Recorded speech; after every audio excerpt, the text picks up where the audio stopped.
Welcome to this explainer. Today, we're opening up an incredibly dense, genuinely fascinating historical archive. We're going to methodically dissect Chapter 177, the sixth inversion, mapping out the systemic collapse and the subsequent mathematical restoration of the southern basin metropolis of Oromor. Now, this isn't just a simple story of a city falling on hard times. No, this is a meticulous structural record of how a society's resource extraction was pushed to the absolute brink by psychological manipulation, and how a singular master transmuted the shadow of gluttony into the sovereign virtue of generative stewardship. We're going to treat this text exactly as what it is, an authentic, rigorous historical ledger. Here is our path for today's explainer. 1. The fall of Oromor. 2. The three anchors of corruption. 3. The cosmic equations. 4. Lady Elena's inversion. And finally, 5. The archival matrix. Let's start with Section 1. The fall of Oromor, focusing on its geography and the onset of metabolic panic. Okay, let's really dive into this. To understand this collapse, we have to first look at Oromor's unique geography. It was this isolated alluvial amphitheater, right? And that layout naturally allowed it to flourish for centuries as a celebrated monastic center of ecological balance. But then, this fertile basin was suffocated. It didn't experience a normal drought or a standard famine. Instead, it succumbed to a thick, amber-tinted haze that the archives classify as metabolic panic. Now, you need to understand, this wasn't natural hunger. It was an artificial, subconscious dread of an impending cosmic vacuum. It acted as a systemic psychological weapon that manifested as an inescapable physical terror. This forced the entire population into a frantic, utterly unsustainable cycle of resource consumption. They weren't eating because they were starved of calories. They were consuming frantically out of an implanted existential dread that tomorrow simply would not exist. Comparing the before and after really highlights the sheer tragedy of Oromor's structural shift. On one side, we have the foundation of Oromor's original prosperity, the ancient lex satietatis.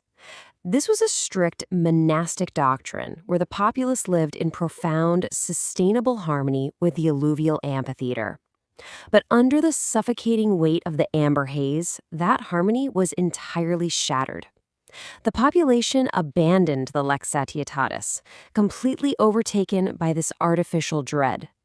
It's essentially a textbook example of how quickly a sustainable ecological matrix can be tragically inverted when the psychology of a populace is weaponized against its own ecosystem.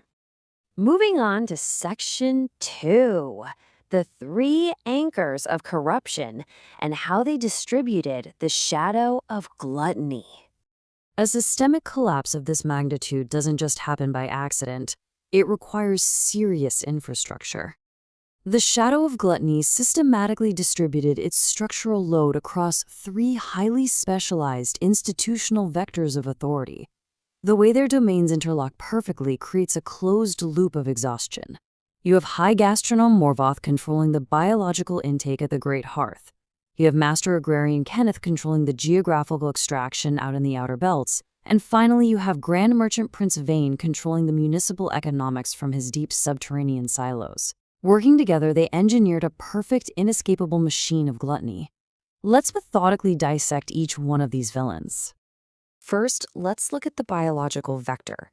This is High Gastronome Morvath, operating out of the Great Hearth.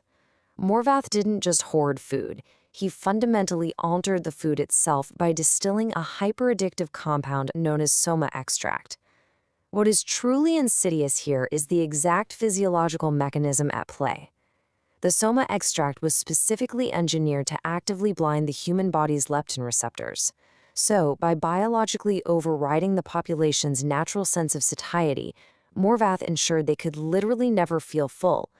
He deliberately dismantled their physical off switches, forcing a state of accelerated biological decay. So, With the population's biological demand artificially sent into overdrive, we have to turn to the supply side. That brings us to Master Agrarian Kenneth. Out in the outer agricultural belts, Kenneth weaponized unprecedented industrial machinery.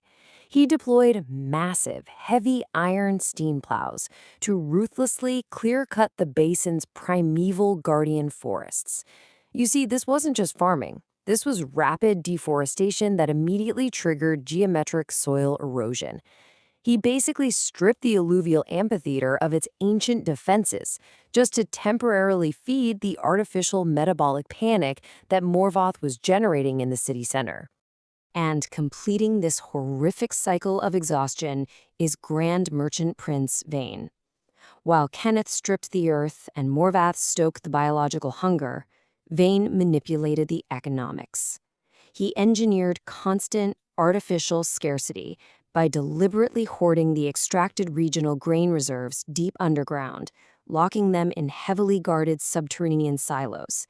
By keeping the food out of circulation, he maintained a perpetual state of desperation on the streets. He used these artificial panics to maintain absolute municipal control over Oromor's policies. Think about it. Whoever controls the scarcity controls the entire city. This brings us to Section 3, the Tier 1 cosmic equations and their mathematical integration. Now, to truly comprehend this structural collapse and its impending rescue, we have to elevate our analysis to formal mathematics. The archival ledger actually provides the explicit mathematical logic defining exactly how these cosmic shadows operate. If we look at the precise formulation of the crisis, we find the index of metabolic desperation, denoted as D sub m. This underlying calculus quantifies the amber haze. D sub m is driven by two critical variables. First, the instantaneous consumption coefficient, which measures the exact rate resources are burned under panic. Second, the distribution equity variable, which, as we just saw, Volney forced all the way down to 0. The math conclusively proves that when psychological fear is introduced to a closed system, the consumption coefficient approaches infinity, mandating a completely unsustainable collapse. But in direct opposition to the chaos of disquorum, we have Lady Elena's profound counterformulation. This is the equation of generative stewardship, or SG. This equation introduces a vital new variable to the system, omega, the index of voluntary restraint. The archive explicitly breaks down how omega functions. It mathematically proves that by introducing voluntary restraint into the system, the ecological matrix immediately stabilizes. The truly beautiful logic of this formulation is that SG yields an infinite return over time, entirely generated from finite starting conditions. It's a brilliant mathematical counterstrike. Section 4. Lady Elena's Inversion, Absolute Self-Containment and Restoration. So how do you actually defeat an entity that feeds on consumption? Well, you can't fight it with force, because exertion is just another form of consumption, right? You have to starve it. Notice how logically and methodically Elena executes this sixth inversion. Step 1 is retreat. She isolates herself at an abandoned monastic sanctuary on the Western Ridge. Step 2 is recalibration.